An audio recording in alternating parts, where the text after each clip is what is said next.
Hey everybody, Ernesto here. Today we're going to go over the addendum to contract. What is it? What does it do? How do you engage with it? Let's go.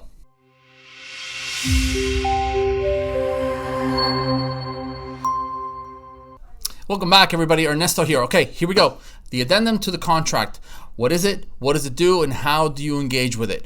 The addendum is a rather simple document, but like everything else in real estate, it has nuances that I want you to understand. Okay, so what is it? The addendum is a tool that helps you make a change to an already existing contract. Okay, it's a tool, and what it does is it changes the terms of a contract. Once it's fully executed with all the same signatures as the contract, then it creates a change to that contract. Okay, so if you follow how the addendum is laid out, you can see how it actually makes sense. Okay, at the very top line here it says addendum number, so it's always it wants to be numbered. So if you have the first addendum in a contract that's already existing, it's going to be number 1. If you have a second, a third, a fourth, it's going to be number 2, number 3, number 4, etc., etc. Pretty easy, you get that, right? So refer to the effective date of the contract. So right here on the top line, to the contract with the effective date of. So now you put the effective date of the contract right there. You're going to put the seller on the seller line, which is right there. Pretty easy stuff, you know. I'm just going to go over that so that I can give you the tools that you need in order to make a change to the contract. So you got the seller. If you have more than one seller, you put everyone in there. Everyone that has signed the original contract, which made it viable, everybody goes here. If you're missing a signature, this is one of those key points that I want to share with you. If you're missing a signature in the addendum, it does not bind legally to the contract, okay? It's not an addendum until it's signed by the same folks who signed the agreement. So you've got the seller there and the buyer concerning the property described as. So of course there you're going to put the address of the property and you're going to move on. Now the message here, it says seller and buyer make the following terms and conditions part of the contract. And you have a whole bunch of room here, that entire space, to create and to write down exactly what you want. So here's the point that I want to make to you. Another one of those nuances that I want to share with you. It has to be specific. It has to be tied to a date. As an example, you might say something like buyer and seller, this is a good example, buyer and seller agree to move the closing date to 7/20/2021. Okay, you have a buyer and a seller making an agreement to move the closing date to a specific date, right? That's completed. It makes sense. Anybody that reads it knows and understands what's going on. Here's a bad example of the same. Buyer and seller agree that seller is going to fix the back porch. What does that mean exactly? Number 1, we don't know what's wrong with the back porch. Number 2, we don't know what the seller is actually agreeing to do.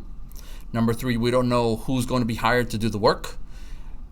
So when you have ambiguities in the addendum, understand that the other party, the seller, will interpret the ambiguities in the addendum and use it to their advantage, right? So if the buyer wants the addendum to fix the back porch, and what that means is replace the screen on such and such window, for example, fix the step that's broken, things like that, you have to put them in here, specific items. You line item it if you have to, so that buyer and seller understand exactly who's going to be doing the work, how much it's going to cost, whether it's going to be done by a licensed professional or not. All these things matter in an addendum. Remember, the addendum's job is to change some of the terms of the original contract. And without having all the signatures in place from the buyer and all the buyers and all the sellers, then it doesn't attach itself to the contract, and therefore it cannot do its job of changing the terms. Okay, so I want to lay that out to you. I'll give you guys a quick example. My very first transaction that I did in real estate included an addendum. We had a situation where I had the seller, it was my very first listing, and I had the seller, it was a 2-year-old house, so it was under warranty, right? The inspection comes in, and the buyer tells me, hey Ernesto, there's a hole in the roof, and it's gonna have to be repaired before we close. So I say, okay, no problem. You know, I get a hold of my seller, and I say, Mr. Seller, there's a hole in the roof, we gotta get that fixed before the closing. Seller tells me, Ernesto, no problem. I'm going to connect with a builder because it's under warranty. The builder's going to do the work, and that way I don't have to worry about it. I don't have to pay and whatever. So I say, okay, cool. I'll leave it in the hands of the seller, and it leaves my thought process. I don't think about it anymore because now the seller's going to take care of it. Day of closing comes. Seller doesn't take care of it, right? So they do the walkthrough. They realize, oh my goodness, there's still a hole in the roof. And so now, I don't know what we're gonna do. Are we not gonna close? What's the situation gonna look like? What's gonna happen now? Remember, this is my very first transaction, right?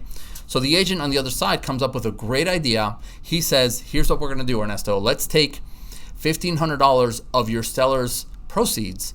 We're gonna leave them in escrow until the repair takes place, right? And then when the repair takes place, my buyer will release those escrow dollars back to your seller. And I thought that was an awesome idea, right? So great, cool. I run with it. I get this addendum here and I type into it. Buyer and seller agree that $1,500 of seller proceeds are going to remain in escrow until repairs are done. Done, right? What I did not write, I forgot to write this part, and it's important. Repairs to be done by the builder under warranty. So what happened? In the real world, what happened? The new buyer moves into the house. They call a contractor. Contractor comes out, fixes the roof, writes an invoice for $600. Now my $1,500 that are supposed to belong to my seller, now we got to write a check for $600 out of that. Why? Because that's what I wrote in the addendum. So I've learned that lesson one time, and I don't want you to goof that up. I've learned that lesson one time, and I don't want you to mess it up. So I hope that makes sense to you. Be very, very deliberate with the addendum. Be very precise. Think about writing whatever you're going to write into the addendum. Pretend that somebody that's in third grade is going to have to read it and then explain it back to you. So if you make it in such a way that anyone can read it and understand it without any ambiguities, then you're not going to have any problems.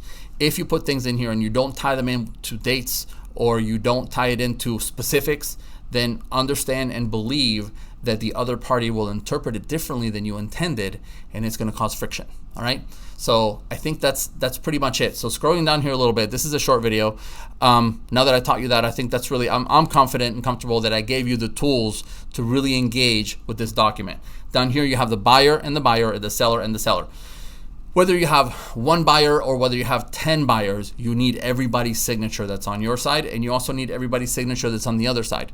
If you want it to stick to the contract the way it's intended to, you have to do it that way, okay?